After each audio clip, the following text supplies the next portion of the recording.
Never put chayote directly on the soil. Otherwise he will. 15 days have passed. There was a sudden movement in the soil. A small bud swayed out. The two leaves are like a stretched body. Sometimes when you look closely at plants, it's amazing. Chayote can actually feel that it is on the soil. To break the dormant state, take root and sprout. Day 23. The first curls that grow start to extend and spin like crazy. What it does is grab everything nearby. Rock climbing. Once caught, it'll go from a branch to a spiral. Pull your master vine into the object you are grasping.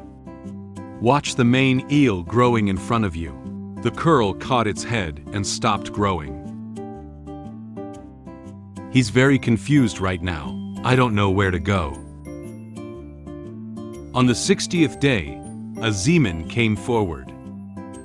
He grabbed the platform built on it in one go. Now the plant has come to the rapid growth period. More lateral vines grow like crazy, just when it is about to bloom and bear fruit.